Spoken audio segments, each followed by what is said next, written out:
Cebu Catholic Television Network.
Maigsoon yata sa atong tulumanon nga atong katinawan sa pagtuong Katoliko. Doon ay panultihon sa kinaadman, nagingon, non potest isi diuturnum non editas. Walay pangatarungan nga bulungtad kunwa sa kamatuoran ipasukat.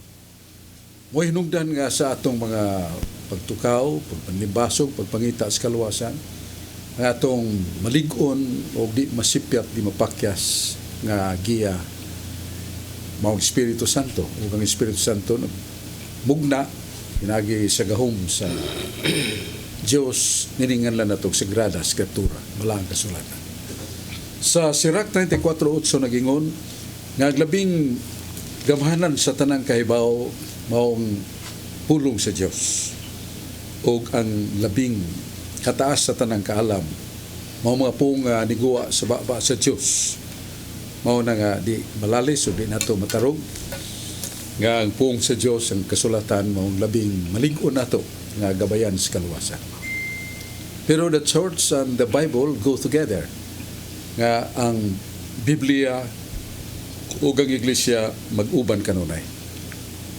Ang iglesia o ang Biblia adunay panaghiyusa so sa katuyo nga kita makadawat sa kamatuoran. Si San Pablo nagingon sa 1 Timoteo 3:15 kay nga iglesia maong haligyo patukuranan sa kamatuoran. The church is the pillar and foundation of truth.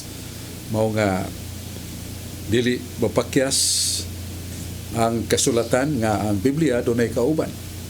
Na si Isaiah 34:16 susiya og basaha ang akong basahon ang akong libro. Kay way usa nining nakuwang siyang kauban. So ang Biblia gipasabot nga duna gyud kauban. Mao na ang simbahan, the church and the Bible. Ug San Pablo nagpamugat sad nga one of the revelations of God is the apostolic tradition. Sa 2 Tesalonica 2:15 mingon siya nga huptis dakong kalig-on ang mga sinuwat nga mong ipada kaninyo o ang among tradisyon. Kung doon ay mo anak kaninyo magpailaw, magpahibaw nga siya magtutudlo apan dili mo dawat sa mong tradisyon, ayaw pakiguban kaniya. 2 Tesalonica 3:6. Maigsoon nagdapit kami kaninyo ni atong tulumanon pag atong pasalamat sa atong gamahan ng Diyos nga naghatag ka natong panahon kay gayunan nga makapaambit sa kamatuoran matambayayong ta siyang plano sa kaluwasan. O gato sa pasalamatan ng atong Santo Papa, Pope Francis, nga nagtukaw alang sa kalinaw.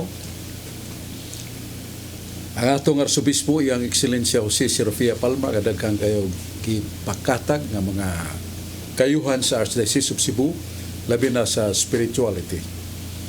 O sa pagtamod sa mga katauhan sa Diyos nga nagkatag-katag o naginhanglan og shepherds, mao na nga iyang gipadaghan dungagan ang mga parokya o giasaynan ng mga pare aron nga maduol sila sa simbahan o ang simbahan maduol kanila. Atong pasalamatan usab ang mga obispo nga nibulig kaniya sama nila Bishop Antonio Reñola, Bishop Emilio Bataclan, Bishop Dudong Bilyones nga nasahin sa Shrine of St. Joseph, Madawi City. ug sa mga pare na sa parokya, na sa seminaryo, na sa mga monasteryo nga nagpadayon sa ilang pagsabwag, pagligon sa katawhan sa Dios diya sa tihog nga espirituhanon diya kanila ang ilang pagkapare. Ato sa pasalamat ni Brad Dodong Limso, ang atong presidente sa Cebu Catholic Television Network, nagikan sa pagsugod ug pag-ugmad sa CCTN Channel 47, iyag yung giabaga ng mga kalisdanan, galastuhan, aron mo barug o nahimo na tang digital o makabot na tas lain lahat sa kalibutan. Nining CCTN Cebu Catholic Television Network, ginagi sa digital o ubang mga lalawigan sa Pilipinas, mabot sa atong Sibya. O ato sa salamat sa mga staffers sa CCTN. Ako kauban karon niya sa kuntuo si John Purka, usas mga series of Catholic Faith, o diya si Brad Rudy Racasa, nabantong tig-ayag, tig-susi, o makita unsaman ang mga nagsinumpakiay sa Biblia, o makahatag pagdudas magbabasa, o muyang tuyo nga pamatud-an nga kining Biblia wa mag-istukada, wa magsinumpakiay. Igsoon na to dugayon, ihatag na to atong pinanggahigala, the Red Man Today. Ang iyong uniforme ron, nakibaw tag kinsa kay tag iyan. Ay ni may utang sa bitaw, wala mo ang partido politika ron. Okay, si Rudy Racasa.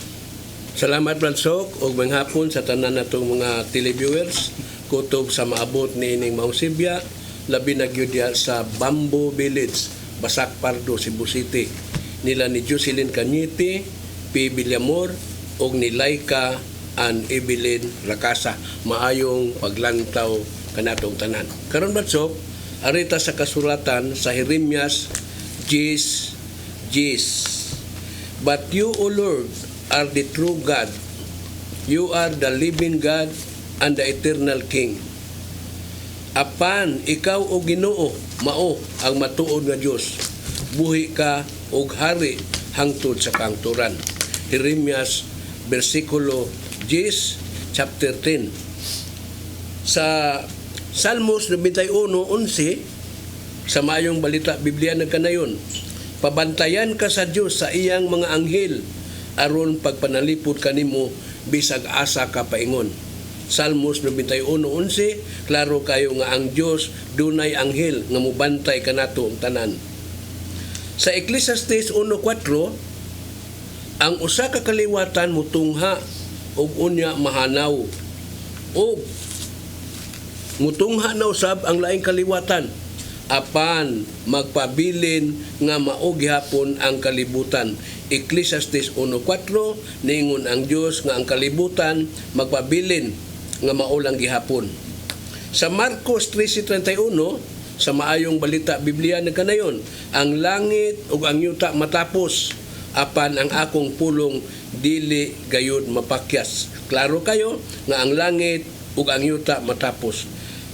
Ug sa Ecclesiastes 1:4, klaro kayo mga kigsan nga dili gyud matapos nimo magpabilin mao gyapon ang kalibutan.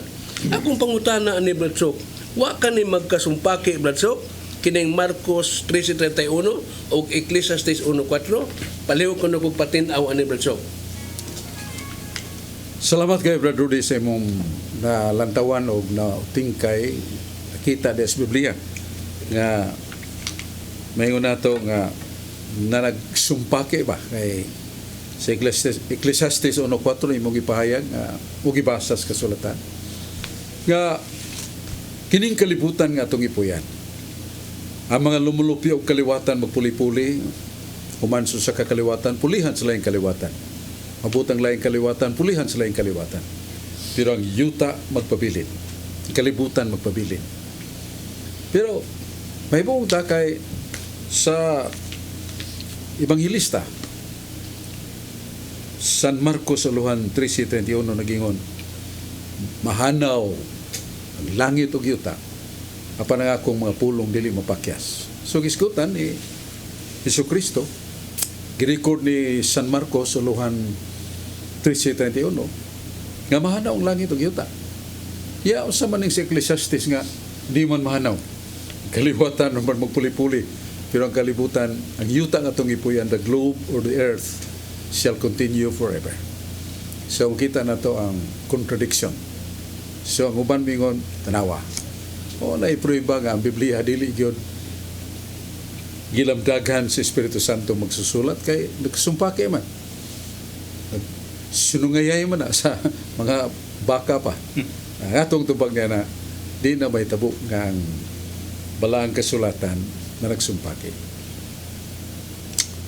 Sa 2 Pedro 3, Duluhan, 9-10, mabot ang panahon nga ang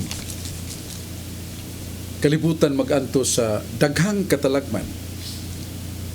Mga kayo, maglupad, natagak sa kalibutan. Niya ang tanang nagpuyo, mga butang sa kalibutan, mga tunaw. Apan ang kalibutan, magpabilin nga dili matunaw.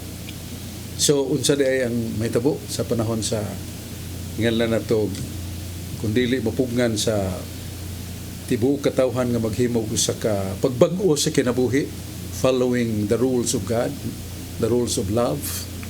Mabot ang katalagban nga matud pa sa pinadayag 16, uno nga to sa 15, mabot ang 7 ka hampak. Usas mga hampak mo ng ikapito nga ang hampak ibutang ato sa adlaw niya mabot ang makalilisang ang mga kayo o makalilisang nga talan-awon ng way sama na itabo.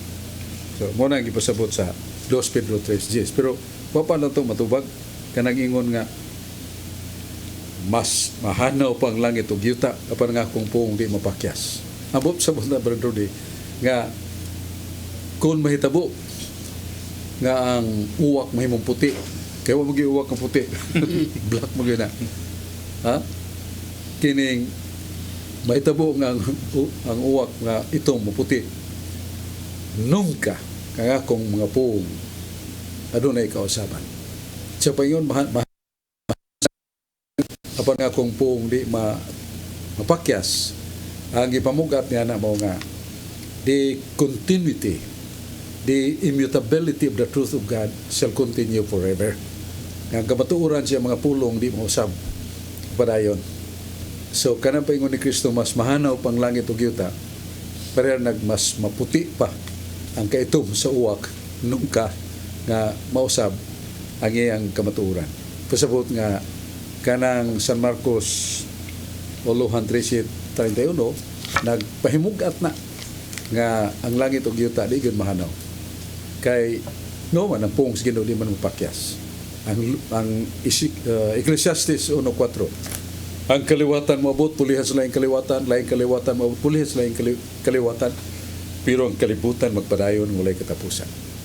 Muna nga sa pinadayag 21:3, nga si Jesus gikan sa langit, nagdaa sa bagong syudad, ang bagong Jerusalem, ug dinhi tukura sa kalibutan. Huwag ang lumulupyo nga nining panahon na nabago na ang kalibutan, wa na say katapusan ng mga tao. Wa na'y gubat, wa na'y magkatalagman, wa na'y sakit, di na matiguang ang tao, di na sad mamatay. Magpadayon nga walay kausaban hangtod sulay katapusan. Dinhi ning kalibutan nga gingon nga way katapusan. Anhi buhata sa Ginoo ang bagong langit ug yuta.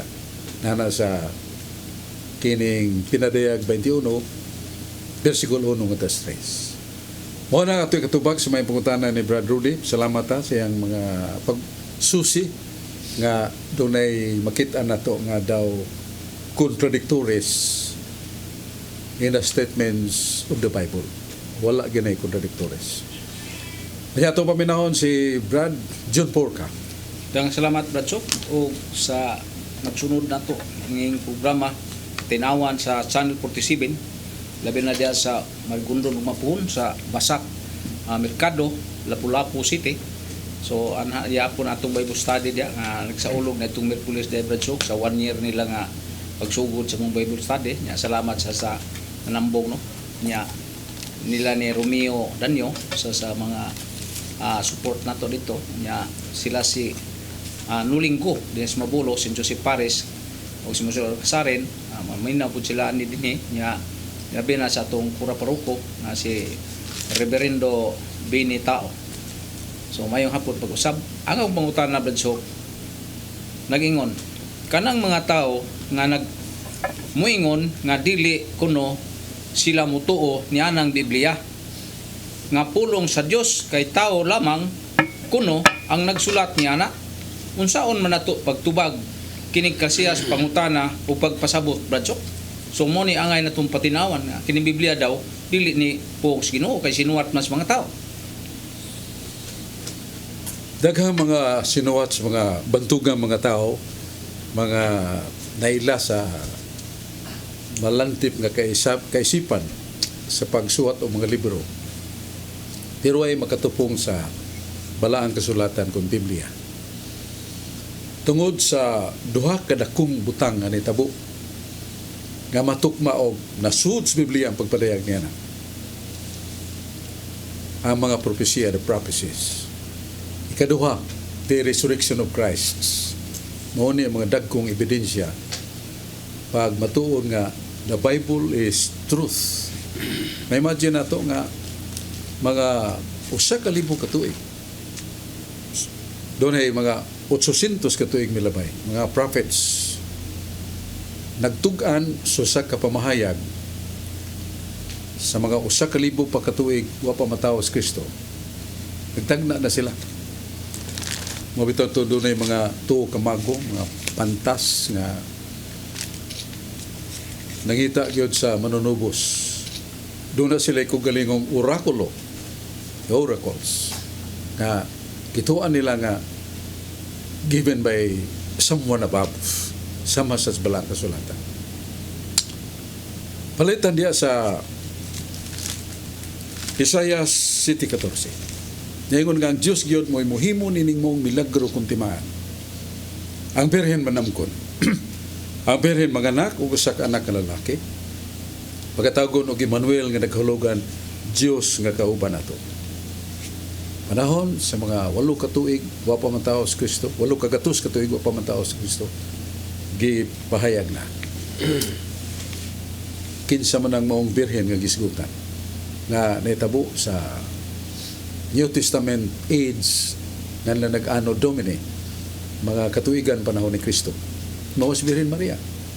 Yeah, it was a miracle stated kay kung ang birhen manamkon dili na birhen. Kung ang babae manganak dili na birhen. But the statement or the words of God just the same. Ang birhen manamkon, ang birhen manganak. Sa to pa, she remains virgin. Even the conception, even she delivered a child. And that is a tremendous miracle that God would do that in the future from the time of the prophecy. Isaias, mao gyapon mga 1,000 so pamataw si Kristo. Ningon si propeta Isaias. Sa Isaias 35 versikulo 4 ngadto sa 6. Ang Dios gyud mo'y moani aron pagluwas. Ug ang timaan siya pag-anhi mao ang mga milagro. Ang mga buta makakita, mga bungol makadungog, ang mga bakol makalukso, kadagan, niya ang balita sa kaluwasan ipadayan. So the signs nga muanhin ni siya gipahibaw daan nga iganhin niya ug kinsam nang muanhin Dios nga moluwas kanato. Nga mga bakol makalakaw, mga buta makakita, mga bungol makadungog. Makaayo sa tanang mga masakiton ug uban pa lakip na sa milagros pagbanhaw sa mga patay. So kinsa man kinsa may katumanan sa San Mateo 11 unong ito sa 6 si San Juan Bautista nagingon kung nangita mo mangluluwas mao ni ang iyang kahimtang. Ug kinsa man ato kini si Jesucristo. Ikaw ba kini maong katumanan nini? Si Jesus mingon gipamuong mo. So therefore makita nato nga these prophecies kini mo mga tagna. Gitagna may tungod ni Kristo ug sa Kristo sad mananagna mo nang naa sa basahon sa pinadayag 19:10 that Christ is the spirit of prophecy. May tungod sa mga daghang katalagman may tabo kanato. Itong gisgutan ni Brad Rudy ganina nga mga mabutang mga virus, kamatay, dinhi, blinibo. May tungod sa ngana natuman katong atong coronavirus. Millions of people died. Gisulti na dahan. Why libro nga dunay mga propesiya, dunay mga tagna nga natuman usab diha saksihan nato ug duna pa yung maabot. Why laing libro niya na. So that prophecy telling what would be the happenings of the future cannot be done by human being, even the greatest mind, except God. Sa Salmos 32:18, you, God, you're the only one who can do miracles. So one of the miracles is prophecy. Nga may bawang daan na umabot. This is stated in the Bible.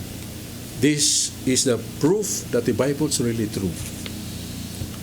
Pagkabanaw ni Jesus, kung si Kristo siya mga sulti di tinuod, the whole Bible is not acceptable. Is no credible at all. Kaya ni Jesus sa iyang itag na gubaan ninyo kining templo kaya si katuok adlaw ako ning bangono. Literal yun pagsabot sa mga Hudiyo. San Juan 2:19-21. 46 katuig na mong tuko na na. Gubuon niya si katuog adlaw, imo rin pabangunon, o gisundan ang buti pasabot ni Kristo. Si Kristo ang magpasabot sa literal nga temple, house of prayer, house of worship, kundi iyang lawas. Patyon, yan yung pabangunon. So, kantong gitagda nga siya gyud ang mubanhaw, tugyan niya iyang kinabuhi, may gahom siya pagbawi ini, it is not his being God. Kaya di mo mamatay niya pagka-being God, ontologically, the ontological nature of God is immortal and spirit cannot die. So he mentions about his body that will be dead, then he will raise it up again. So mga propesya kining nagtug-an nato nga si Kristo nagsulti so sa kapanagna pastelagwa matuman wa niya banhawa yang lawas. Di gini katuan Biblia.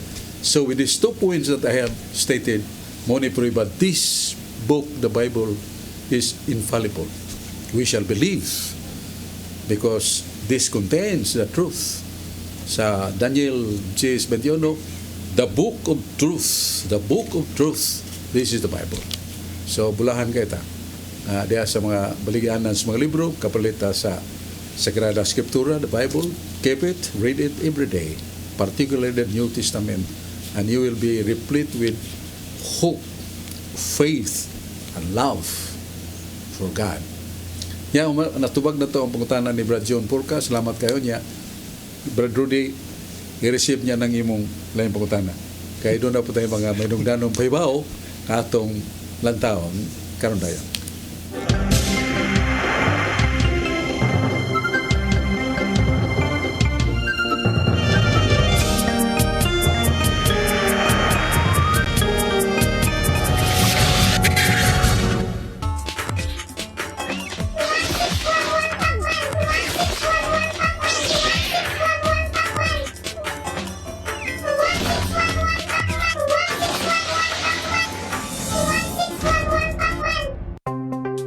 Discover the beauty of the Philippines.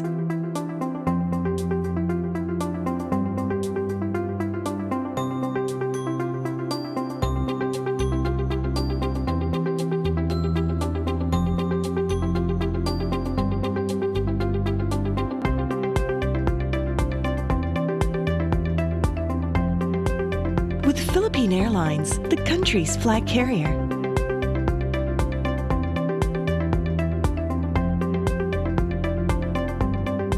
The airline that lets you feel the warmth of the nation.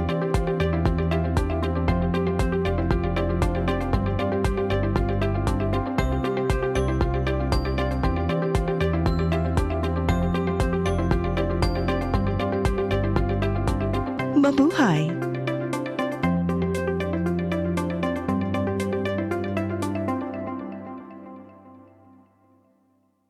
Ako si Mr. Rudy Romares, electrical subcontractor ng maong building. Ani adto nga wala pa ko mogamit og ko'y sakit akong tuhod, iglakaw na ko, akong mga lutaha, no. Labi na gikan ta sa overtime. Di sa ko ganahan mo kaon, nindot na ang resulta kay karon mo agi ta sa rampa diha, no. Maglakaw ra jud ko. Mga batan-on nga mauwahi na kong lakaw kay kusog na ko mulakaw tungod sa paggamit nako sa koy. So ay mo gamit sa koy kay nindot kay resulta. Daghang kay salamat sa koy herbal capsule. Barato na, epektibo pa. Koy Herbal Capsule.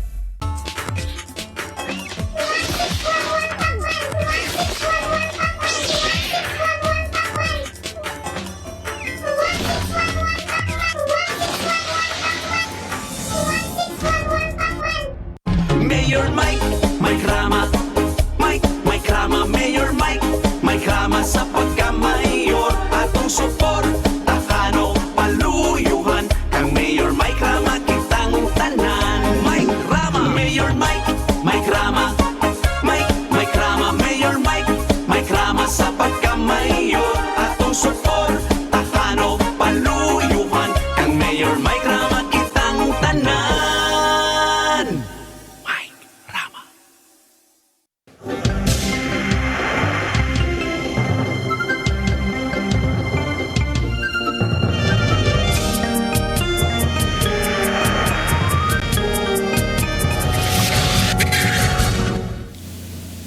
Mayson balik ta sa atong tulumanon ng atong katinawan sa pagtuong Katoliko nil volitum nisi precognitum.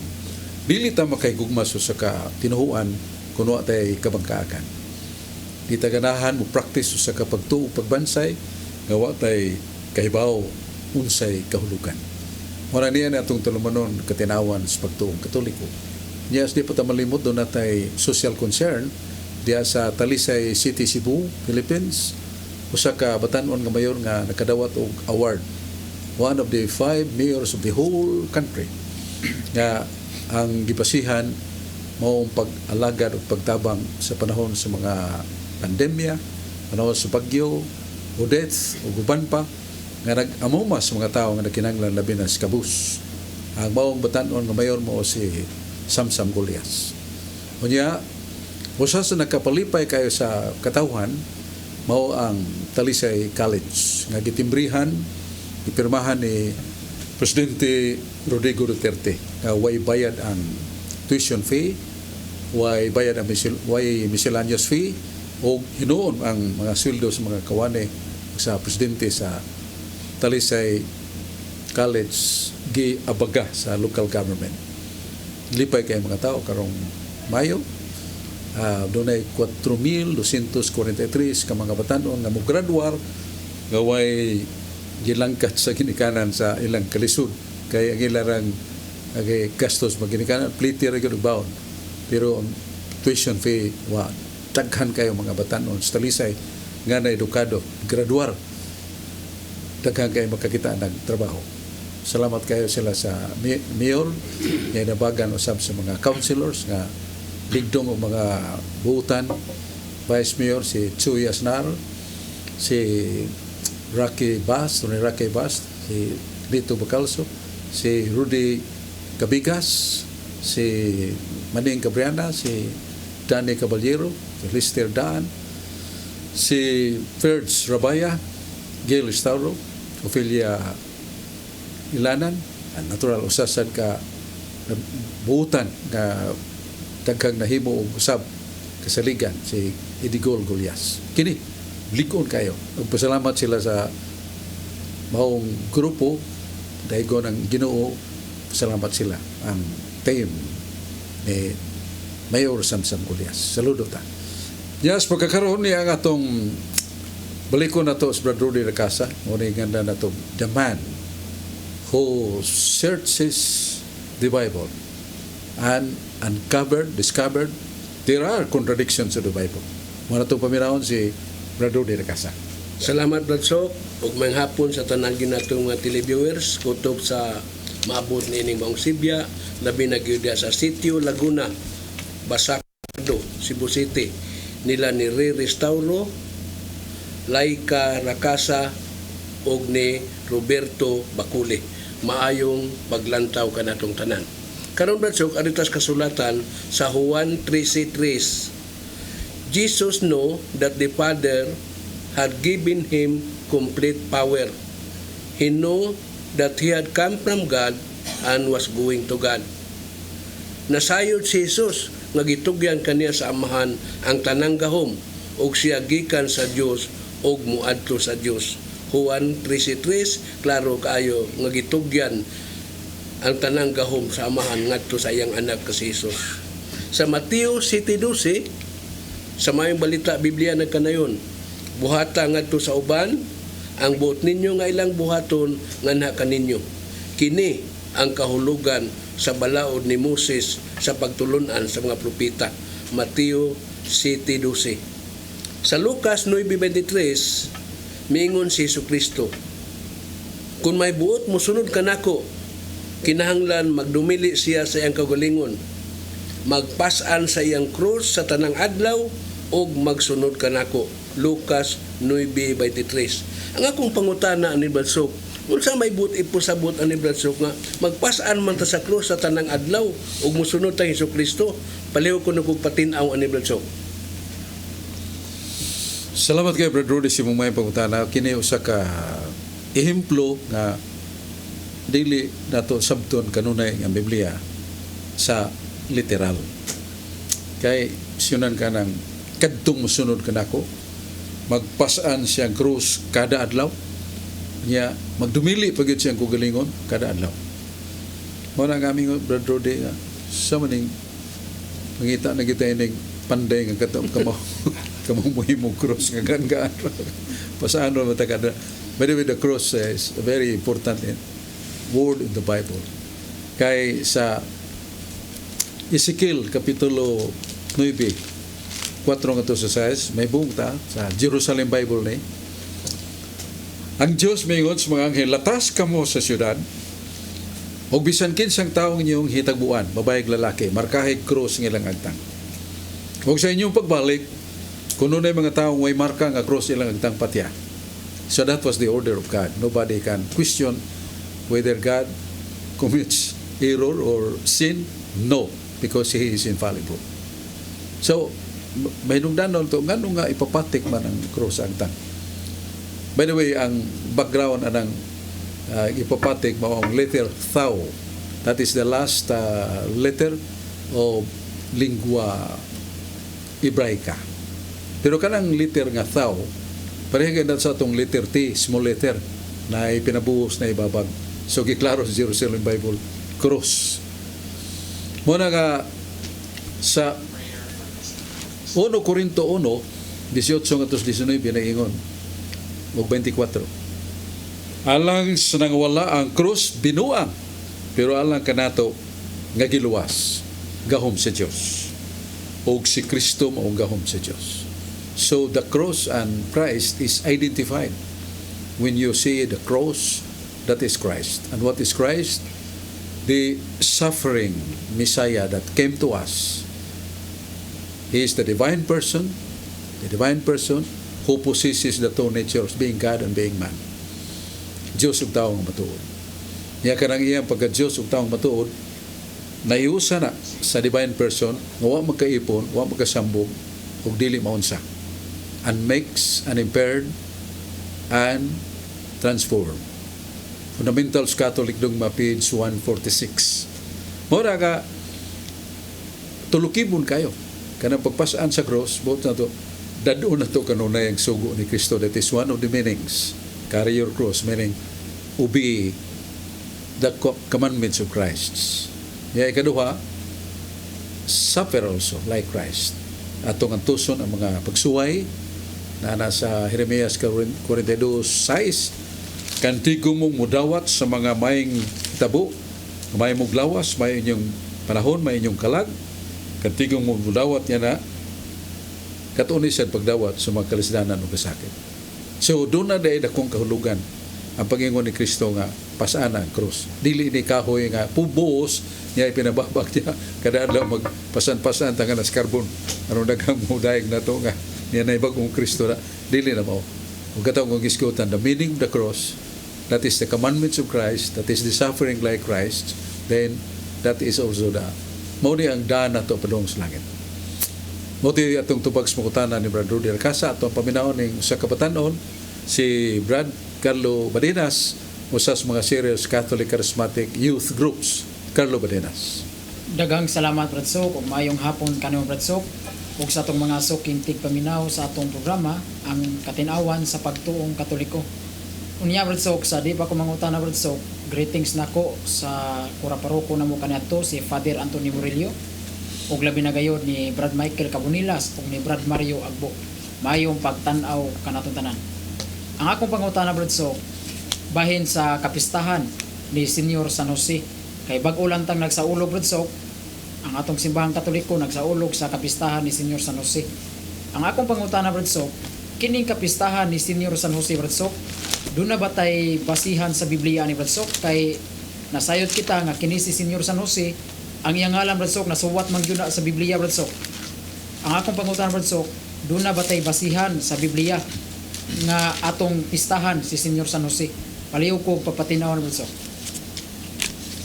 Ang Biblia wa gyud na maghisgot og no sa matao si Senyor San Jose. Nya unsa gyung specific nga pitsa namatay si Senyor San Jose. Karon nga mo na basihan nato sa pagsaulog og pista siyang pag idana sa gahom sa Dios padung sa langit. Nothing can be seen in the Bible. Di ta kita nga naay nasuwat ana. Pero ang simbahan God sa iyang pagpanudlo dili lamang ang kasulatan na sa apostolic tradition. Wasa na to sa 2 Tesalonica 2:15, hupti sa dakong kalig-on nga mong itudlo kaninyo pinagig sinuwat og dawata sa mga mong tradisyon kay kun dunay tao nga mangahas pagsupak sa among tradisyon ayaw pa koy uban niya ng tawhana ay masalay po na 2 Tesalonica 2:15, 2 Tesalonica 3:6. So that practice of celebration of the feast of Saint Joseph, the patron of the Universal Church, the patron of the Holy Family, the patron of God death, daghang kayo ang mga mainugdanon sa atong kinabuhi sa pagkapatron niya. Kanang patron sa Universal Church, mutana ka, niligag sa no, siya gay patron sa Universal Church? Yes, because the representation of the world in the person of Christ and Mother Mary, siya mo'y nagduma sa ilang sa bata pa si Jesus. Ang dako na namatay sa Jose, nga diya gud sa bukto ni Jesus. Wata kay bawon sa pitsa, pero the church knows that. Manang base ang sa apostolic tradition, not from the Bible, kanang sa kasaulugan sa pista ni San Jose. Salamat kayo, Carlo. Basin og kining doon na pa'y pangutana sa Brad Rudy ato sang tagdon. Brad Rudy Rakasa. Salamat pag-usab Bradsok o dito lang ko sa Biblia Bradsok dinhi sa Salmos 54:4. God is my helper, the Lord is my defender. Ang Dios mao ang akong magtatabang, ang Ginoo mao ang tigpanalipod sa akong kinabuhi. Salmos 54:4, klaro kay nga ang Ginoo mo'y tigpanalipod sa atong kinabuhi. Sa kaalam ni Solomon, tudling 12, chapter 17, ang kahadlok walay hinungdan ug usa lamang sa pagsalikway sa panabang nga gihatag sa katarungan. Klaro kayo ang kaalam ni Solomon, 17:12, ang kahadlok wala gyud na hinungdan. Sa Mateo 6:19, ayaw kamo pagtigom og mga bahandi alang sa inyong kaugalingon dinhi sa yuta. Kay tay-an lamang kini ug kutkuton sa anay o kawaton usab sa mga kawatan. Mateo 6:19, klaro kayo nga dili ta patigumon og bahandi dinhi sa kalibutan. Akong pangutana abrik, asam na nita magtigom og bahandi Bradsok? Atos lagawas Bradsok? Palihog ko ko patinaw ni Bradsok. Salamat kay Brad Rudy kay nindot kay mga tudlings kasulatan, mga pahayags kasulatan nga maghatag na to leksyon sa kinabuhi nga ang kahadlok way hinungdan. Pero ningon may kasulatan Brad Rudy nga kahadlok ang Dios sugbantay ang mga suko o aron ka maluwas. So nasa bigisulti nga patunan kinatong kahadlok sa Dios aron nga matibway sa ito pa, mahingpit nga itong pagalagad kaniya. Pero din ang kahadlok, wag hinungdan. Sa 1 Juan 4:8 sa nagingon nga, kung doon na kay kahadlok mo itimaan nga, wa ka mosalig sa Diyos. Kay kung di na igugma, wa kay kahadlok. So, kung sa tama, naabasan nga, kinahanglan kita nga, may kahadlok, kay kundi ta magbaton og kahadlok, mo na, lagmitsan nga pasagad tagbuhat aron paghimog makalapasan batok sa Dios. So unsa mag-reconciliation ini nga wa ni magkasumpake nga ang kahadlok way hinungdan. Pero nasa panahon ngayon nga ang kahadlok kikinahanglan. So panahon sa pag barog na to sa kamatuoran, Brad Rode, nga mahadlok tag panalipod kay dagko kayong tao kaalam mga atong kay katagbo dili na maayo. Nasa Sirach 4:28, when you come across a know my truth, defend it, even that risk cost your life, because I will embattle them and I will in favor with you. Munay pong sa Ginoo, kung nakakaplag ka sa kamatuoran, panilip din na bisan pag matugyan imong kinabuhi, kaya ako mo'y makig-away panalipod yan ang kamatuoran nga imong ibarugan, kaya ako na. So muna ganito mahadlok niya na brother, bisan pag ikalas na itong kinabuhi, kay siya na may paigo nga luwason sa taniya, kay muna ang iyang kalipay nga ang iyang kamatuoran ipabarog na to. Kanya yes nga asaman diyan ni pigi asan at isuning bangkuha, Brother Rudy, nga uganis kalibutan kawaton man. Doon na yung mga hitabo kay Brother Rudy, nga doon na yung tayo sa ka babae, sa kainahan, nga sa hinahinay, kuwan siya o kining, kana bang deposito ka, Brother Rudy, nga dugay ni mong kuhaon, sa tingan niya na, nga time deposit. Sus noon sa pagkamatay niya, Brother Rudy, gi-close man.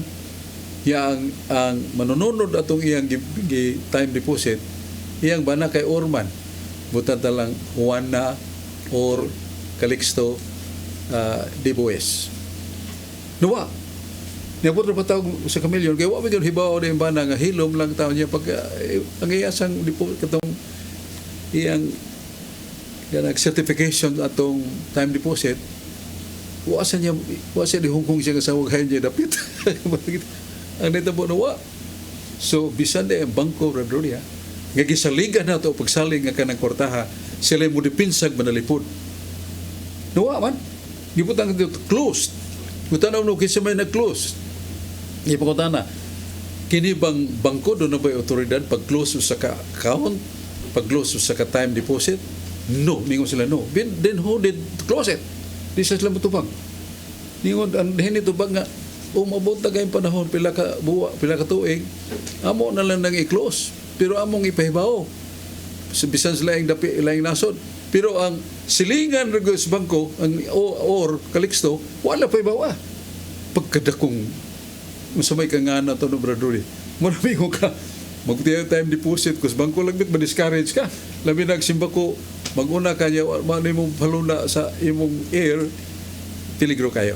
Muna nga, kanang bangko, kanang bahandi de Brother, dili na sabton literal nga kwanta, ang atong bahandi, mga atong pagpaubos, putli nga kinabuhi, pagkamatarong, paglikay sa pagkamatinabangon sa mga kabos, mao ni bahandi, nga way kawatan nga makakutkot, way tulisan nga makalangkat ato niya. Muna yung meaning na Brother. Muna niya pa man si Brad Carlo Badina sa ato sa paminaw. Dagang salamat, Brad Sok. Kunya handos na lang ko sa pangutana, Brad Sok. Matod pa sa mga Bible Baptist Church, Brad Sok, nga dili na daw dapat tumanon ang napulo ka sugo. Unsa may atong katinawan ani Brad Sok, kay dili na kuno dapat tumanon ang napulo ka sugo, Brad Sok. Kaliw ko papatinawan na Brad Sok. Agresyonalin niya na dong Carlo nga nung di na ngay tumanon sugo. Kay nagingon nga kung doon na kay pagtuo, hugot nga pagtuo ni Kristo, ang Kristo mismo mo puyo suod kanimo, mo na'y Muwag ka kanimo unsay imong ihuna-huna, unsay imong isulti, unsay imong buhaton. So, this is it. Christ is above and greater than the law. Usa din na kinahanglan tumanon. Kay mo na ang ilang prinsipyo. Nga once saved, always saved. Yang naluwas ka na hangtod sa katapusan, naluwas ka na. So, kinahanglan ibutang nato in the proper perspective what man is. Kung natong basahon ang Sirach 15:14, ang Diyos nagbuhat sa tao nga makailaon sa maayong dautan. Ang Diyos nagbuhat sa tao nga dunay kabubuton nga gawas nun mo na free will. Bisan tudog na anagihan ay Ginoo nga mga paagi imo nang natagamtam pero ang imong free will kamo mo balibad. Mo nang niya sa Judas Tadeo. Sa Judas Tadeo nagingon dunay mga taong giluwas sa Dios pero iyang gilaglag kay wa man mo padayon. So katong ilang free will nga diha na sila sa daan sa Ginoo, ang ilang free will, ang ilang kabuton gawas nun, nipilig lain. Nagsaan na. So, wala maluwas. Moibot, sabot niya na. Nga ang kasuguan nga gihatag sa Ginoo, makaluwas. Asa na mabasa, naa sa San Mateo 19, 19 nga 20, katong batanon nga ulitaong nangutana. Ginoo, sa kong buhaton, aron akong makatagamtam sa kinabuhing dayon, kalipay ng walay katapusan sa langit. Huwag yun maglangan si Jesus pagtubag. Tumana mga sugo. Nga unsa ning mga sugo, gisaysay ni Kristo. Dili noon tibok ng pagsaysay sa 10 Commandments. Pero kato iyang gisaysay all in the 10 Commandments. Tahurang imong amahan o ginahan, dili ka magpatay, dili ka manapaw, dili ka mangawat, dili ka mamakak. So, naalasod sa 10 Commandments. Tumana mga sugo. Unya sa Salmo 119 versikulo 155, walay kalauman ang usa ka tawo nga nangandoy sa kaluwasan kung iyang isalikway ang kasuguan sa Dios. Walay kalauman ang tawo sa iyang kaluwasan kung iyang isalikway ang sugo sa Dios. Busa kanang paingon nga nituo ta nya si Kristo naagyapon sud sa tong kasing-kasing kinahanglan tumanon na tong Galatias 9:7 nganingon nga kinahanglan nga tong pagtuo magatuman sa sugo tungod sa tunggugma sa Dios. So maluwas bang tao sa pagtuo lamang walay pagtuman sa sugo sa Dios dili gayon. Kay kaluwasan diha sa pagtuo ug pagtuman sa sugo sa Dios mo'y makaluwas. Kay dunay duha ka matang sa pagtuo. Pagtuo nga patay ug pagtuo nga buhi. Ang pagtuo nga patay dunay pagtuo pero walay buhat. Pero ang pagtuo nga buhi, nagatuog nagabuhat. So, mo na nga, kinanglan ang proper perspective atong tanawon, unsay ibuot pasabot niya na. Kuno na natin pagtuo, dili na balenta mo alinga sa pagtuman sa sugo sa Diyos. Dili mahimo. Kanang pagtuhua, kanang presensya ni Kristo, niya magsugod ta sa paglapas sa sugo, tungod kay wala kinanglan ang tumanon ng sugo. May impirno no ta. Nga naman, 1 Juan 2:4. Kinsa katong ingon nga doon ako'y pagtuo apan wala magtuman sa sugo baka ko nang tawana ug ang kamatuoran wa diha kaniya. Wala nga sa pinadayag 22 mabot ang panahon nga pagahukman kamo sumala sa iyong binuhatan sa pagtuman sa sugo o palapas ba sa sugo madawat nato ang ganti o silo. So di modo ato nang bantayan. The free will can still refuse if we certain really pero dili ta mo lahutay kay mupili atong kabubuton nga gawas ng lain na matod pa sa Judas Tadeo 1:5 sila malaglag. Naluwas ta pero wala mo padayon malaglag. Wala nga careful ta sa atong pagbasa niya na o sa atong pagsabot niya na nga kinahanglan yung kanunay magkuyog ang pagtuo ug ang buhat. Doon ay mabot ang panahon matod pa ni Jesucristo nga mga bot nga ni kanako miyon pasudla mi sa langit kaya mga yawa among hingidlan tungod sa imong ngalan o digiayo na mo mga masakiton tungod sa imong ngalan pasudla mi sa langit kung ang Ginoo mitubag palayo kamo kanako wa ko kaila kaninyo kay kamo nagalapas sa mga suko. So dili ingno na to dili gusto pagkasulti nga doon ako'y pagtuo walay buhat kay dili na mao ang itudlo sa Ginoo. Nana San Mateo City 21:24. Moto atong tubag sa pangutana ni Carlo Badenas niya dong okay na ta? Okay. So sinya sa atong direktor diri nga hapit na atong oras namilit na lang ta niya atong pahibaw pasalamat ta sa Cebu Catholic Television Network atong presidente si Brad Dudong Limsua nga gikas pagsugod hangtod karon iyang giugman o gibarugan ang misyon sa Catholic media sama sa CCTN Cebu Catholic Television Network kay wali ang may balita. Palabihon nato ang pagpamugat sa mga pulong sa Dios. Kay mo ni gisulti ni Kristo San Juan 3:34 ang akong mga pinilan magatudlo o magawali sa akong mga pulong. Katong dili magapatalingog sa akong mga pulong makasa og sila kauban ni Satanas. So, the Word of God, mo rin atong abiding power na makatag ka natong kadasig sa paglahutay, sa atong pagampo, paglikay sa sala, pagbuhat og maayo, maluwas ba ang magkasasala? Niya sa Ezekiel 18:28. Oo, maluwas ang magkasasala. Kung muhunong siya pagpakasala, mobiya siya pagpakasala, magtuman na sa sugo sa Dios ug magbuhat og maayo, nakaluwa siya siyang kalag. Ezekiel 18:27. So ato na hinumduman kanon. Salamat kayo. Dios magapanalangin kanato tagbo tapuhon ni atong tulumanon katinawan sa pagtuo dinhi sa Cebu Catholic Television Network. Greetings nato sa atong mga kaubanan sa pagtuo nagsangyaw sa Dios ug tinuray na nalipod sa pagtulunan sa Dios. Amen.